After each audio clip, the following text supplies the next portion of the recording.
सुंदर वन जंगल में काले बादल छाए हुए थे। हवा तेज थी और हर पेड़ की डालियां कांप रही थीं। रानो चिड़िया अपने छोटे से टूटे घोंसले में बैठी थी। उसके साथ दो नन्हे बच्चे गुड़िया चिड़िया और कुकू चिड़ा थे। हे भगवान, ये बारिश तो थमने का नाम ही नहीं ले रही। हमारा ये टूटा फूटा घोंसला कब तक हमें बचाएगा? अम्मा, ये पानी क्यों टपक रहा है? मेरी पंखी तो भीग गई। अम्मा, मुझे ठंड लग रही है। तेज हवा का झोंका आया और अचानक टहनी से बना घोंसला टूटकर बिखर गया। तीनों भीगे पंखों के साथ जमीन पर आ गिरे। अरे, मेरा घर सब बिखर गया। बच्चों को अब कहाँ ले जाऊं? अम्मा, हमें डर लग रहा है। क्या हम अब बिना घर के रहेंगे? पास ही पेड़ पर बैठे कालू कौवा और गोरी कौवी ये सब देख रहे थे। देखो तो सही, गरीब रानो का घर भी पानी में बह गया। बेचारी अपने बच्चों को बारिश से भी नहीं बचा सकती। क्यों मेरा मजाक उड़ाते हो? मैं भी तो माँ हूँ, अपने बच्चों को बचाने की कोशिश कर रही हूँ। बारिश थमी नहीं। तीनों भीगते हुए एक झाड़ी के नीचे छुप गए। तभी घने अंधेरे से दो चमकती हुई आंखें उन्हें घूरने लगीं। अम्मा, वो देखो, चमक रही हैं दो आंखें। अम्मा, कोई हमें देख रहा है। वो कोई और नहीं बल्कि जंगल की खूंखार बिल्ली थी। उसके मुंह से लार टपक रही थी। वाह, कितने रसदार छोटे छोटे पंछी। आज तो मजेदार दावत मिलेगी। मेरे बच्चों की तरफ देखना भी मत, पीछे हट जा। तू मुझे रोक पाएगी? तू खुद तो एक नन्ही चिड़िया है। मैं तो एक ही झपट्टे में तुम्हें खत्म कर दूंगी। इतना कहकर बिल्ली छलांग लगाती है। रानो तेजी से बच्चों को अपने पंखों में समेटती है और पंख फड़फड़ाकर झाड़ियों के भीतर घुस जाती है। अम्मा, वो पीछे आ रही है, हमें बचा लो अम्मा। बिल्ली पंजे मारते हुए झाड़ी के पास तक पहुंचती है, लेकिन घने कांटों में उलझ जाती है। भाग जा, मगर याद रखना, अगली बार नहीं बचोगी। बिल्ली गुस्से में दांत पीसकर चली जाती है। रानो ने ऊपर आसमान की ओर देखा। बारिश अब भी टपक रही थी। हे प्रभु, मैं गरीब हूँ मगर माँ हूँ। मुझे भूख प्यास सहनी है तो सह लूँ, पर मेरे बच्चों को सुरक्षित घर और खाना दे दो। उन्हें ऐसे खतरों से बचा लो। अचानक पास की मिट्टी में एक चमकती हुई हरी मिर्च दिखाई दी। अम्मा, देखो, ये कैसी मिर्ची है? ये तो जादू जैसी लग रही है। सचमुच, ये कोई साधारण मिर्च नहीं। शायद भगवान ने हमारी सुन ली। रानो चिड़िया ने उस चमकती हरी मिर्च को सावधानी से तोड़ा। उसके हाथ कांप रहे थे, मानो उसमें कोई रहस्य छिपा हो। और कुछ देर बाद बारिश भी रुक जाती है। बेटा, ये मिर्च भगवान का दिया हुआ तोहफा है। हमें इसे संभालकर बोना होगा। शायद यही हमारी नई उम्मीद है। अम्मा, इसे बोएंगे तो क्या सच में घर उगाएगा? पता नहीं बेटी, पर कोशिश किए बिना कुछ नहीं मिलता। मिर्च की खेती कर हमें इसे मंडी में ले जाकर बेचना होगा। रानो अपने बच्चों को साथ लेकर नदी किनारे पहुंची। मिट्टी नमी से भीगी हुई थी। उसने अपने छोटे पंजों और चोंच से गड्ढा खोदा और उस जादुई हरी मिर्च को सावधानी से उसमें बो दिया। अम्मा, मैंने ऊपर से थोड़ी मिट्टी डाल दी है। मैं पानी छिड़क दूं क्या? हाँ बेटी, पर धीरे से। ये कोई साधारण मिर्च नहीं है बच्चों, इसमें जरूर कोई चमत्कार है। रात बीत गई। नदी किनारे हल्की ठंडी हवा चल रही थी। आसमान साफ था और चांद की चांदनी खेत पर पड़ रही थी। सुबह होते ही रानो चिड़िया अपने बच्चों गुड़िया और कुकू के साथ उस जगह पहुंची जहां उन्होंने हरी मिर्च बोई थी। अम्मा, पेड़ निकल आया, और कितना बड़ा भी, और इतने सारे भी। सच कहा बेटा, ये कोई सामान्य पौधा नहीं, ये तो भगवान का वरदान है। रानो चिड़िया ने मिर्चें तोड़ी और एक लकड़ी की गाड़ी में भरी और उसे बेचने निकल पड़ी। जंगल के रास्ते में उसे एक घायल परी मिलती है। कोई है? मदद करो। रानो ने गाड़ी रोक दी और डरते डरते झाड़ी के पास गई। वहाँ एक चमकदार परी जमीन पर गिरी पड़ी थी। हाय राम, ये कौन? इतना चमकदार शरीर और ये पंख! ओह, ये तो परी है। बहन प्लीज मेरी मदद करो, मैं बहुत घायल हूँ, उड़ नहीं पा रही। रानो का दिल पसीज गया। उसने अपनी भारी गाड़ी की तरफ देखा, फिर परी की तरफ। हे भगवान, अब मैं क्या करूं? ये जादुई मिर्चें हैं, अगर मैं इन्हें पीसकर जख्मों पर लगा दूं तो? हाँ, यही करना सही रहेगा। बहन, अगर तुमने मेरी मदद की तो मैं कभी भी तुम्हारा एहसान नहीं भूलूंगी। रानो ने कुछ जादुई मिर्चें ली, उसे जख्मों पर लगा दिया। मत घबराओ बहना, जब तक मैं जिंदा हूँ तुम्हें कुछ नहीं होगा। धीरे धीरे परी का दर्द कम होने लगा। उसकी सांसें सामान्य हो गईं और उसकी आंखों में चमक लौट आई। तुमने मेरी जान बचाई है और इसका बदला मैं जरूर चुकाऊंगी। अरे ये कहाँ चली गई? मैंने तो मदद की थी, इतनी जल्दी कैसे गायब हो गई? काश कुछ कहे बिना ना जाती। रानो का दिल टूट गया। वो अपने आंसुओं को रोक ना पाई और भारी मन से अपनी गाड़ी को धक्का देने लगी। थकी हारी निराश रानो वापस अपने खेत की ओर लौट आई। हे भगवान, मैंने अपनी मेहनत की मिर्चें किसी की जान बचाने में लगा दी। सोचा था कि इन्हें बेचकर अपने बच्चों का पेट भरूंगी, मगर अब घर भी नहीं, खाना भी नहीं। अचानक खेत में एक अजीब सी रोशनी फैलने लगी। खेत के बीचों बीच परी फिर से प्रकट हो गई। अरे तुम तो जंगल में गायब हो गई थी। मैंने सोचा था तुम हमेशा के लिए चली गई। नहीं बहन, मैं कहीं नहीं गई थी। तुम्हारा दिल परखना जरूरी था। तुमने बिना लालच के मेरी मदद की, इसलिए अब तुम्हें तुम्हारे त्याग का फल मिलेगा। परी ने अपने हाथ में चमकती हुई छड़ी उठाई और जमीन की ओर इशारा किया। कुछ ही पलों में वहाँ एक 3 मंजिला हरा भरा घर खड़ा हो गया। हे परी बहन, ये सब तुम्हारी वजह से हुआ। मैं तुम्हारा ये उपकार कभी नहीं भूलूंगी। रानो, ये घर सिर्फ तुम्हारे लिए नहीं, तुम्हारे बच्चों और तुम्हारे नेक दिल के लिए है। याद रखना, सच्चा जादू हमेशा भलाई और त्याग में होता है। इतना कहकर परी रोशनी में बदल गई और आकाश में विलीन हो गई। रानो और उसके बच्चे अपने नए 3 मंजिला घर में खुशी खुशी रहने लगे। मम्मा, हमारी सब्जियां कितनी अच्छी हो गई हैं। मम्मा, क्या अब हम इन्हें बाजार में बेच सकते हैं? हाँ गुड़िया बेटी, हमारी सब्जियां अब बिल्कुल तैयार हैं। हम कल ही इन्हें बाजार लेकर जाएंगे। रानो चिड़िया और गुड़िया कुछ सब्जियां तोड़कर अपने घर ले जाती हैं। कालू जी, वो देखो, रानो चिड़िया की सब्जियां पक गई हैं। हाँ, सब्जियां तो बिल्कुल तैयार लग रही हैं। कालू जी, चिड़िया तो गई अपने घर। चलो हम चिड़िया की सब्जियां खाकर आते हैं। कालू और गोरी रानो चिड़िया के सब्जियों के खेत में चले जाते हैं और सब्जियां तोड़ तोड़ कर खाने लगते हैं। तोता भी दूर पेड़ पर बैठा अमरूद खा रहा था। उसकी नज़र कौवों पर। दोस्तों, ये रहे हमारी आज की वीडियो के प्यारे सब्सक्राइबर्स के नाम। अनुष्का, मुस्कान शेख, दिशा और जो नहीं चुने गए, चिंता मत करो, अगली बार तुम भी बन सकते हो जंगल के सुपरस्टार। दोस्तों, अगर आप भी चाहते हैं मैं आपका नाम अपनी कहानी में लूं, तो देर किस बात की, जल्दी से पर पड़ती है।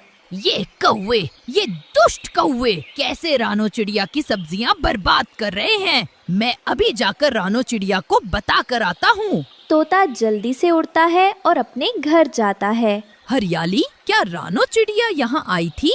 हाँ, आई तो थी, मगर अब चली गई। कह रही थी कौवों के घर भी गाजरें देने जाना है। कैसी बेवकूफ है ये रानो चिड़िया, अपने दुश्मनों को भी अपना दोस्त समझती है। मैं अभी आता हूँ। तोता जल्दी से उड़ता है और रानो चिड़िया के घर जाता है, मगर रानो चिड़िया तो घर पर थी ही नहीं। गुड़िया, गुड़िया बेटी, तुम्हारी मम्मा कहाँ है? अंकल, मम्मा तो आपके घर ही गई है गाजर की सब्जी देने। रानो चिड़िया कौवों के दरवाजे पर दस्तक दे रही थी कि तोता वहाँ आ जाता है। कोई फायदा नहीं तुम्हारी दस्तक का, क्योंकि कौवे घर पर नहीं है। मगर आपको कैसे मालूम? क्योंकि मैं कौओं को अभी अभी तुम्हारे सब्जियों के खेत में देखकर आ रहा हूँ। जल्दी चलो, वो सारी सब्जियाँ बर्बाद कर रहे हैं। ये आप क्या कह रहे हो तोते भैया? जल्दी चलो।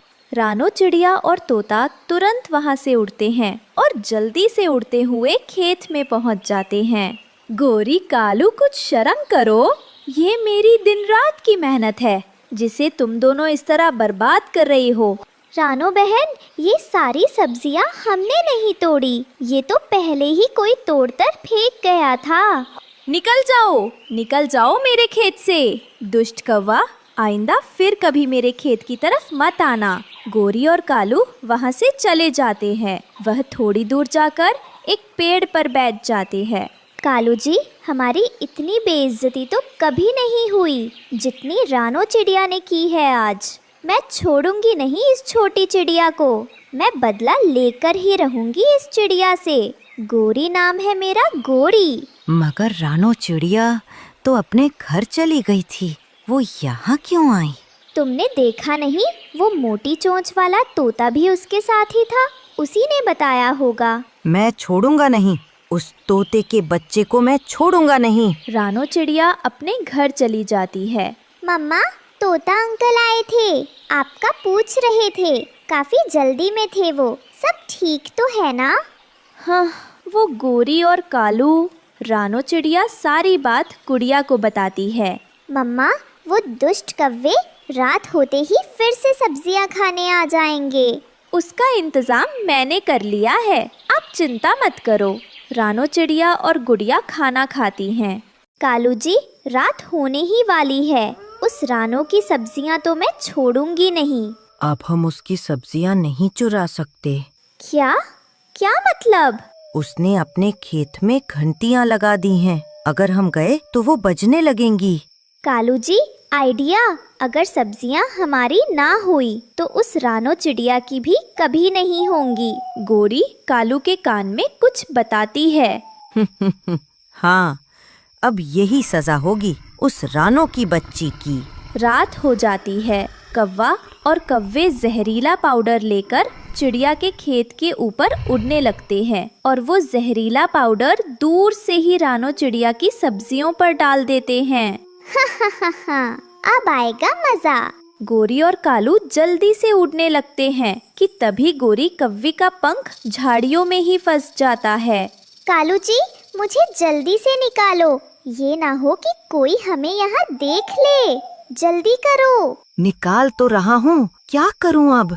कालू कौवा जैसे तैसे गोरी को वहाँ से निकालता है। चलो अब जल्दी उड़ो। गोरी और कालू तुरंत वहाँ से भाग जाते हैं। सुबह हो जाती है। गुड़िया आज बहुत खुश थी क्योंकि वो आज पहली बार अपनी मम्मा के साथ बाजार जाने वाली थी। मम्मा चले? गुड़िया बेटी, तुम जाकर सब्जियां तोड़ो, मैं कबूतर चाचा से उनकी बैलगाड़ी लेकर आती हूँ। ठीक है मम्मा। गुड़िया जाती है और सब्जियों के खेत में जाकर सब्जियां तोड़ तोड़ कर टोकरियां भरने लगती है। रानो चिड़िया कबूतर चाचा के दरवाजे पर दस्तक देती है। रानो चिड़िया, कैसे आना हुआ? मुझे एक दिन के लिए आपकी बैलगाड़ी चाहिए, क्या मैं ले जाऊं? हाँ हाँ, ले जाओ। रानो चिड़िया वो बैलगाड़ी लेकर खेत में जाती है और दोनों माँ बेटी मिलकर सब्जियां तोड़ तोड़ कर बैलगाड़ी पर रखती हैं। माँ, अब चलें? हाँ हाँ, चलो बेटी। रानो चिड़िया और गुड़िया सब्जियों से भरी हुई बैलगाड़ी लेकर खुशी खुशी मंडी जाती हैं। चिड़िया, तुम्हारी सब्जियां बहुत अच्छी हैं। मैं इन सब्जियों का तुम्हें 10,000 दूंगा। 10,000? इतने सारे पैसे? रानो बाजार से लौटकर थकी हुई घर पर बैठी थी। तभी गुड़िया मासूमियत से टोकरी में से एक हरी सब्जी उठाकर खाने लगी। मम्मा, हमारी सब्जियां तो बहुत मजेदार हैं। मैं भी खा लेती हूँ। गुड़िया सब्जी खाती है। कुछ देर बाद उसका चेहरा उतरने लगता है। मम्मा, मुझे चक्कर आ रहे हैं, बहुत अजीब लग रहा है। गुड़िया, अरे ये तेरा रंग पीला क्यों पड़ रहा है? या अल्लाह, क्या हो गया मेरी बच्ची को? रानो गुड़िया को बैलगाड़ी में लिटाकर जंगल में मदद ढूंढने निकल पड़ी। उसकी आंखों से आंसू बह रहे थे। कोई मदद करो। मेरी बच्ची को बचा लो। किसी को दवा पता हो तो बताओ। पक्षी और जानवर उसे देखते हैं लेकिन कोई मदद नहीं करता। देखा गोरी, हमारी चाल कितनी कामयाब रही। रानो की बच्ची अब मौत के मुंह में जाएगी। हाँ कालू, अब सबको लगेगा कि रानो गंदी और जहरीली सब्जियां बेचती है। उसकी इज्जत भी जाएगी और घर भी बर्बाद होगा। दोनों जोर जोर से हंसते हैं। वही जंगल के एक हिस्से से बूढ़ा हकीम कछुआ पानी के पास बैठा जड़ी बूटियां चुन रहा था। लंबी दौड़ के बाद रानो एक बुजुर्ग हकीम कछुए के पास पहुंची, जो जंगल का जाना माना वैद्य था। हकीम साहब, मेरी गुड़िया मर जाएगी। उस पर जहर का असर हो रहा है, आप ही कुछ कीजिए। घबराओ मत बेटी, जंगल में हर जहर का इलाज मौजूद है। जल्दी से उसे जमीन पर लिटाओ।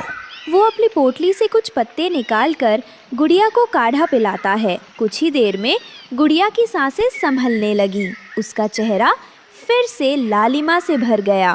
मम्मा, मेरी बच्ची, अल्लाह तेरा शुक्र है। हकीम साहब, आपने मेरी जान बचा ली। बेटी, हमेशा याद रखना, मेहनत से कमाया हुआ कभी जहर नहीं बनता। जहर तो हमेशा लालच और बुराई से आता।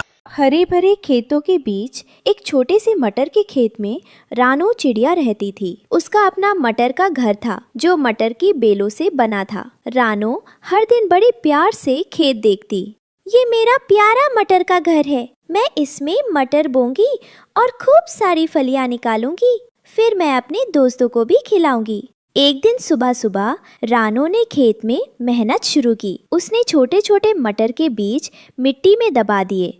बीज उगेंगे, मटर खिलेंगे, खुशियाँ आएंगी, सबको मिलेंगे।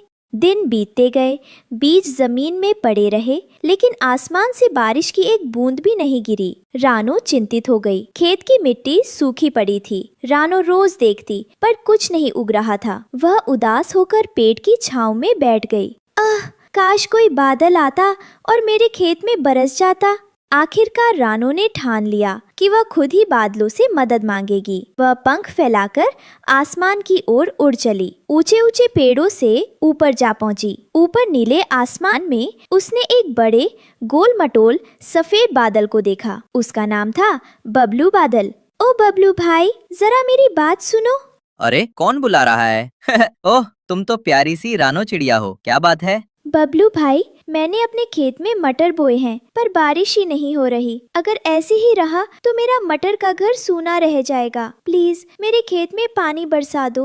मैं बहुत दूर तक घूमता हूँ, हर जगह पानी बरसाता हूँ, पर तुम्हारी मेहनत और प्यार देखकर लगता है मुझे तुम्हारी मदद करनी चाहिए। बबलू बादल मुस्कुराया और रानो के खेत में गया और झूम झूम कर बरसने लगा। रानो के खेत में बूंदें गिरने लगीं। सूखी जमीन भीग गई। वाह, अब मेरे मटर के बीज अंकुरित होंगे। धन्यवाद बबलू भाई। कुछ ही दिनों में खेत हरा भरा हो गया। बेलें चढ़ी, फूल खिले और हरे हरे मटर की फलियां लटक गईं। रानो का मटर का घर फिर से सुंदर और खुशहाल हो गया। हरी हरी फलियां, मीठे मीठे दाने, सबको बांटूंगी, मिलकर खाएंगे हम सारे। रानो ने अपने दोस्तों को बुलाया। गौरैया, तोता और कबूतर सब में मिलकर मटर की दावत उड़ाई। बबलू बादल आसमान से झांककर सबको देख मुस्कुराया। धन्यवाद बबलू भाई, आपने मेरा मटर का घर बचा लिया। मेहनत और सच्चे दिल से की गई दुआ कभी खाली नहीं जाती। लेकिन नदी के उस पार एक और जंगल था। वहाँ रहते थे कालू कौवा और बुल्ला चील। उस जंगल में कई महीनों से बारिश नहीं हुई थी। पेड़ सूख गए थे। अब तो खाने को थोड़ी सी हरी घास भी नहीं बची थी। कालू भाई, अब तो भूख से हालत खराब है। खाने को न एक दाना मिल रहा है, न कोई हरी पत्ती। मैं तो शाकाहारी हूँ। बिना दाने पत्ते के जीना मुश्किल है। हाँ बुल्ला, भूख लगती है तो दिमाग भी काम नहीं करता। अब तो हमें कुछ बड़ा करना ही पड़ेगा, वरना हाल और बुरा होगा। तभी उनका साथी भूरा कौवा उड़ता उड़ता वहाँ पहुँचा। दोस्तों, मैंने अभी नदी पार की। वहाँ खूब बारिश हुई है। और सुनो, एक चिड़िया ने खेत में मटर बोए थे। अब तो पूरा खेत हरे हरे मीठे मटर से लहलहा रहा है। अरे वाह, मीठे मटर! यही तो चाहिए मुझे। चलो कालू भाई, अब देर किस बात की। तो ठान लिया, आज रात रानो चिड़िया के खेत में हमारी दावत होगी। तीनों दोस्त बैठकर योजना बनाने लगे। पर ध्यान रहे, रानो चिड़िया अकेली है लेकिन समझदार भी है। सीधे सीधे जाएंगे तो वो हमें रोक लेगी। चिंता मत करो, मैं ऐसा चालाक हूँ कि रानो को भनक तक नहीं लगेगी। पहले हम खेत का हाल देखेंगे, फिर रात को हमला करेंगे। ठीक है, मैं ऊपर से उड़कर चौकीदारी करूंगा। कोई और जानवर आया तो पहले से बता दूंगा। तीनों भूखे दोस्त नदी पार करके धीरे धीरे रानो के जंगल की ओर बढ़े। रास्ते में उनके मन में सिर्फ एक ही ख्याल था, हरे हरे मीठे मटर। बस थोड़ी दूर और, उसके बाद हमारा पेट भर जाएगा। वाह, सोचकर ही मुंह में पानी आ रहा है। इधर रानो चिड़िया खेत में मटर तोड़ रही थी। तभी हवा का झोंका आया और उसे लगा जैसे कोई बुरी नजर उसे देख रही हो। ये कैसी बेचैनी है, ऐसा क्यों लग रहा है जैसे कोई मेरे खेत की तरफ आ रहा है। ऊपर आसमान में भुल्ला चील उड़ रहा था और सब देख रहा था। उसने नीचे कालू कौवा और भूरे कौवे को इशारा किया। हाँ, यही है वो खेत। देखो कैसे हरे भरे मटर चमक रहे हैं। जल्दी आओ। अब रानो की खुशी पर हमारी नजर है। रात का समय था, चारों तरफ सन्नाटा फैला हुआ था। खेत में मटर की बेलें चांदनी में चमक रही थी। तभी नदी पार से कालू कौवा, भुल्ला चील और भूरा कौवा धीरे धीरे खेत की तरफ आने लगे। सावधान रहो, रानो को पता नहीं चलना चाहिए। बस जल्दी से मीठे मटर तोड़ लो, फिर मजे से खाएंगे। रानो चिड़िया ने पहले ही खतरा भाप लिया था। वो अपने खेत की रखवाली कर रही थी। जैसे ही पंखों की सरसराहट सुनी, वो सतर्क हो गई। कौन है वहाँ? मेरे मटर के घर के पास कौन आया है? कालू, भुल्ला और भूरा डर गए, लेकिन जल्दी ही संभल गए। रानो, हमें भूख लगी है। तुम्हारे खेत में बहुत मटर हैं, हमें भी चाहिए। हाँ रानो, कई दिनों से हमने कुछ नहीं खाया। बस थोड़े से मटर दे दो। मेहनत मैंने की, बीज मैंने बोए, पानी के लिए आसमान तक गई, और अब तुम चोरी करने आए हो? ये सही नहीं है। भुल्ला चील ने सिर झुका लिया। उसे शर्मिंदगी महसूस हुई। सच कहूँ रानो, हम बहुत परेशान हैं, लेकिन चोरी करना सही नहीं था। बुल्ला, गलती मानना अच्छी बात है। देखो, खुशी बांटने से बढ़ती है। अगर तुम्हें सीधे आकर मांगा होता तो मैं खुद ही मटर बांट देती। रानो ने कुछ मटर की फलियां तोड़ी और कालू, भुल्ला और भूरे को दे दी। सबने मिलकर खेत के किनारे बैठकर मटर खाए। वाह, कितने मीठे और स्वादिष्ट मटर हैं। धन्यवाद रानो, आज हमारा पेट भी भर गया और दिल भी। तुम सचमुच बड़ी दिलवाली हो रानो। अगली बार हम चोरी नहीं करेंगे, मदद मांगेंगे। उस दिन से रानो और नदी पार के पंछियों के बीच दोस्ती हो गई। जब भी रानो के खेत में मटर उगते, वो सबके साथ बांटती, और जब दूसरे जंगल में फल लगते तो कालू और भुल्ला रानो को बुलाकर दावत कराते। इस तरह रानो चिड़िया का मटर का घर सिर्फ उसका नहीं रहा, बल्कि सब दोस्तों की दोस्ती और प्यार का घर बन गया।